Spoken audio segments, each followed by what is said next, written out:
Hello，各位爱编织的朋友，大家好，这里是爱织的频道，我是艾芙琳。今天艾芙琳跟大家分享的是一件带有小象风格设计的背心，带有一点微镂空的钩织纹理，在肩部结合了蝴蝶结的设计，深浅对比强调简约的同时，搭配了金属质感的纽扣，低调奢华却又不张扬，春夏单穿或者在秋冬搭配内里都很合适。让我们一起来钩织它吧。线材选用的是轻肤棉，粗细接近3号的蕾丝线，你也可以使用3号蕾丝线代替，其他工具与配件可以参考影片所示。而成品的完成尺寸如图，为一般尺码，你也可以透过起针数和钩织的行数来调整它的尺寸。我们会从背心的左侧门襟开始钩织，首先左边起针，起针之后，基础行63个锁针，这个起针数可以是3的倍数，它决定了背心的长度。63个锁针结束，大约有26公分。第一行返回，从倒数第2个锁针开始，先连续2个长针，每一行的第1个长针都是由1个短针，再1个锁针，返回调上1个短针的2条线，再钩1个短针，如此作为每一行的第1针长针。我们在第1针长针上放记号扣，在后续的往返钩织中也用来辨别它是下一行的最后1个针目。第2个针目的长针，连续2个长针之后，重复钩织中括号的内容，1个锁针，跳过1针，再连续13个长针，中括号内容重复4次，而所跳过的那一针将会拿来作为扣眼。若你调整了起针数，那么可以按照纽扣的数量平均的留下扣眼的位置即可。影片中空1针的间隔针数是以5个纽扣来平均间隔的。中括号重复钩织4次结束，1个锁针，再跳过1针，在剩下的3个针目上各1个长针，长针加上锁针的针目一共有62个针目。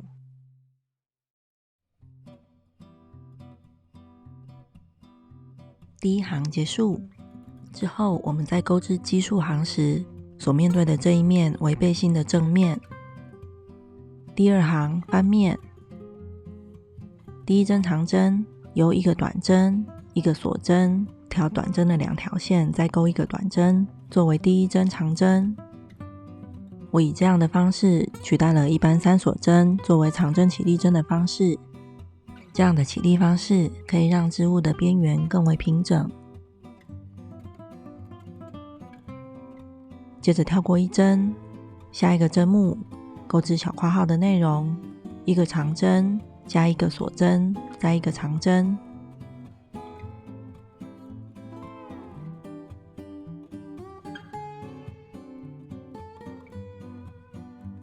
小括号内容形成一个 V 型的花样，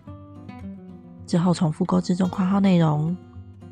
跳过2针，下一个针目钩织小括号内容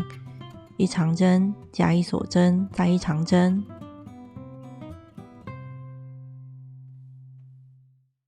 中括号内容总共重复钩织19次，中括号重复钩织的次数取决于起针数。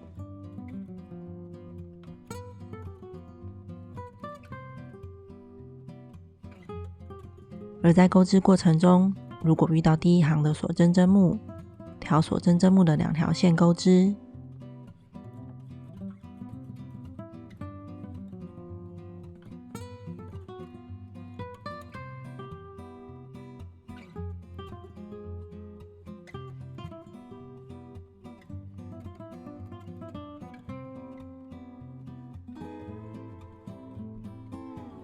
中括号内容重复钩织结束，剩下2个针目，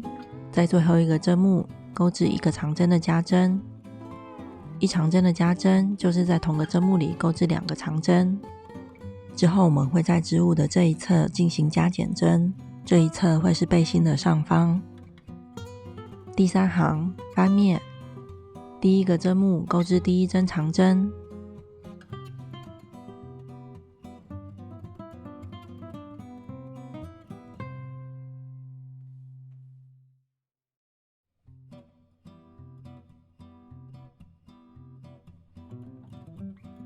而第二个针目钩织小括号内容，一长针加一锁针再一长针，构成一个 V 型花样。这一行会比上一行多一个 V 型花样，而之后我们可以看到上一行的这些 V 型，钩针穿进一锁针下方的锁针空间，钩织小括号内容，一长针加一锁针加一长针，一共24。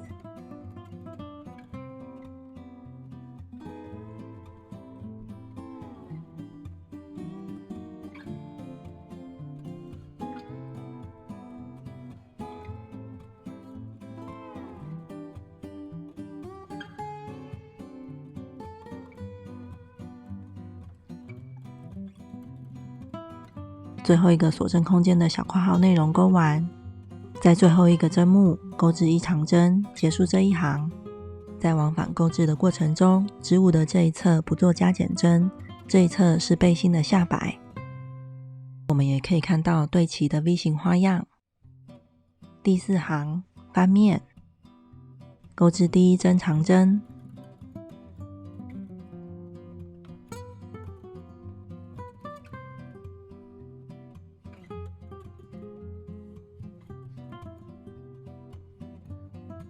接着在上一行的每一个 V 型锁针空间钩织小括号内容，一共有21个锁针空间。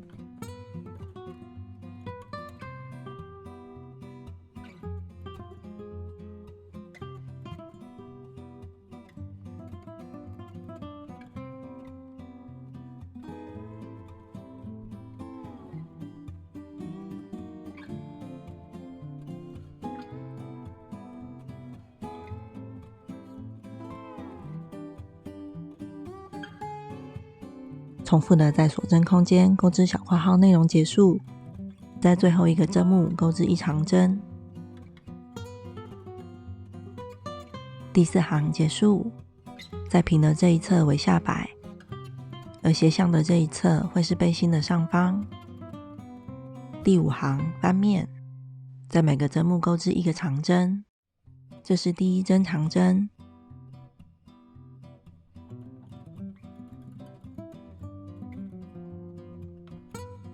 在上一行长针加锁针的针目一共有65个针目，而在遇到上一行的锁针空间时，钩针穿进锁针下方的空间钩一个长针，这一行一共完成65针长针。而后续我们可以按照文字解，在织物的一侧进行加针，而每3行 V 型花样以及一行长针行构成一个完整的花样段。我们按第12行钩织 V 型花样结束，织物会有一侧是平的，一侧是斜的。这里是左侧门襟，接着要延伸它的左侧肩带。在第12行的最后，继续钩织76个锁针。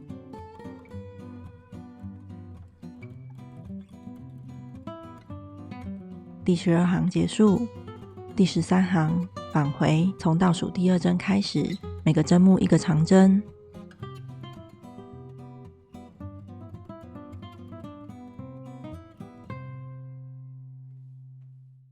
这是第1针长针。之后我们调锁针针目的上半针钩织长针，在这条锁针上一共会钩织75个长针。而在锁针链与织物主体的交界处，注意让针目平顺，避免扭转。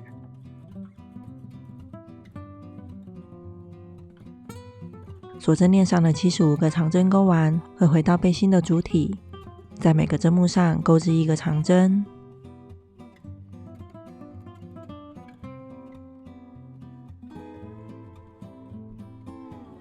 而遇到主体的锁针时，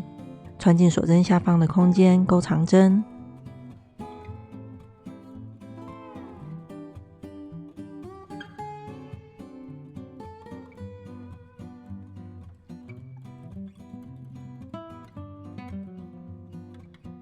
第13行一共完成146个长针。现在我们已经将肩带延伸出去，接着按照后续的文字解，继续往返钩织左前肩带。在文字解中，小括号钩织在同一个针目里，而中括号是重复钩织的内容。在第17行长针行时，在第85个长针上放记号扣。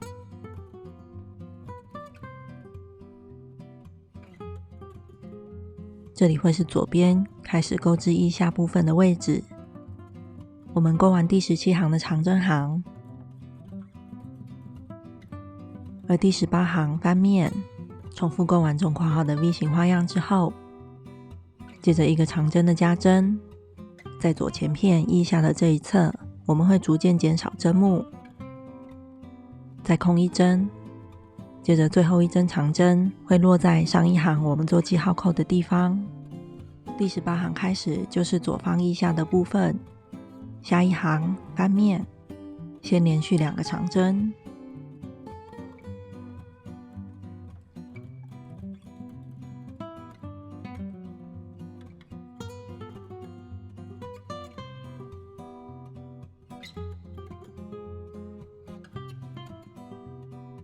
接着从左方的锁针空间开始，重复钩织小括号的内容。锁针空间钩完，在最后一个针目钩织一长针，结束这一行。而第20行同样按文字解重复钩织完锁针空间的花样之后，在最后2个针目合并钩一个长针的并针，也就是在这2个针目上分别各钩一个未完成的长针。再引拔所有线圈，将2个针目并成一针，在这一侧会慢慢的减少针目。我们按文字解钩织到第25行，此时我们完成背心的左前片。我们可以量一下织片的宽度，大概会是胸围的1/4。若你要调整这个宽度，可以借由增加或减少左前腋下的钩织行数来调整。接着往下钩是背心的后片，在左后腋下的这一侧对称的进行加针，这一侧加针的方式类似左门襟。而第32行钩完 V 型花样之后，我们要对应着前方的肩带钩织左后方的肩带，因此最后再继续钩85个锁针。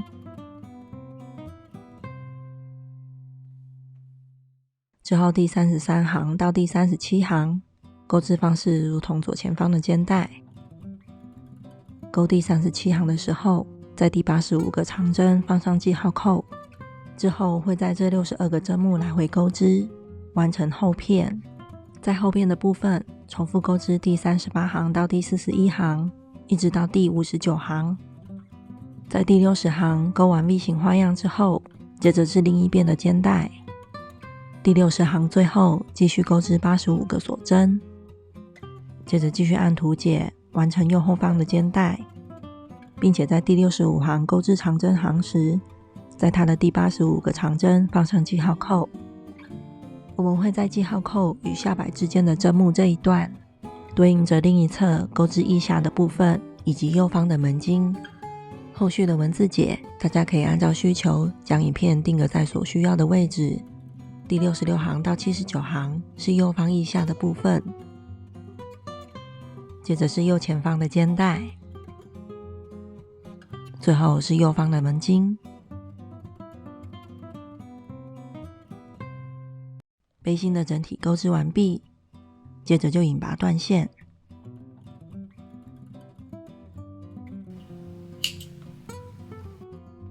我们将结束时的线头置于右上方，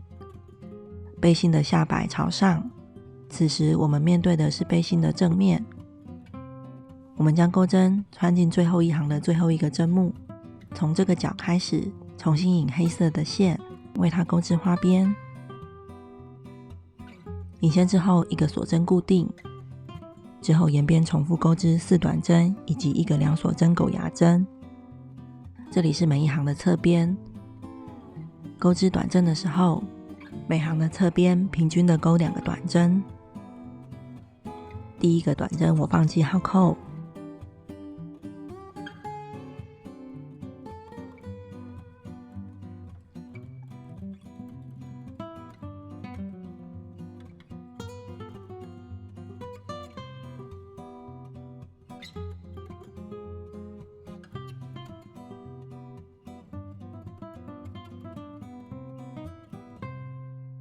每钩4个短针，就一次2锁针的狗牙针。2个锁针之后，返回到上一个短针，挑起它的2条线引拔，完成一个2锁针狗牙针。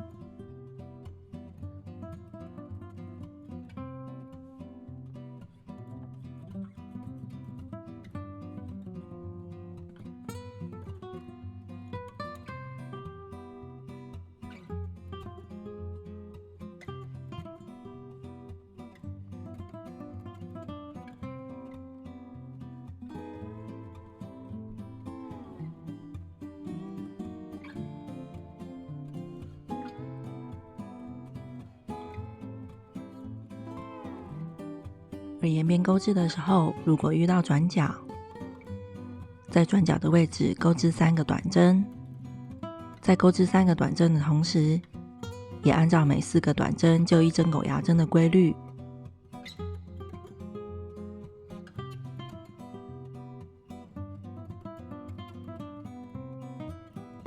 这个转角已经有2个短针，再钩1个短针。而在门襟和肩带的边缘，这里的针目比较清楚，一个针目上钩1个短针。遇到扣眼的锁针针目，穿进锁针针目里钩短针。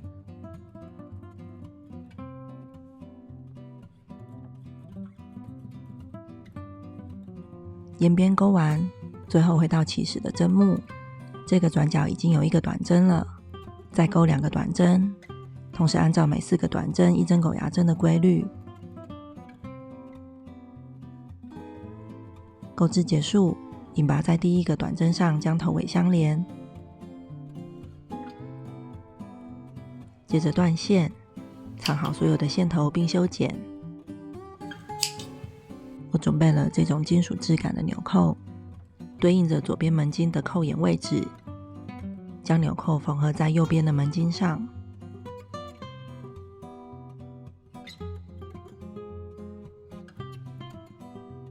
接着我们分别对齐前后的肩带，并且决定肩线的缝合位置。从肩线到腋下大概距离17公分，这个部分视个人的需求而定。我们可以利用大头针协助固定肩线的缝合位置。这里是肩线缝合的位置，接着将前肩带像这样往前折，而后肩带往后折。接着取一段与背心同色的线段，在记号处以平线缝缝合。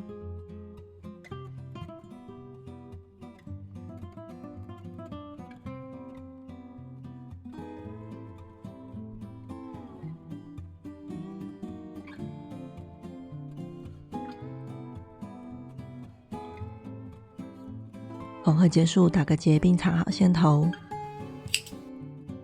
这样在肩带上就会有一个蝴蝶结。另一侧肩带也以相同的方式完成缝合，这样这个百搭实穿的小象风背心就完成啦。希望大家会喜欢。这一集的分享就到这边，感谢您的收看，我们下一集见哦，拜拜。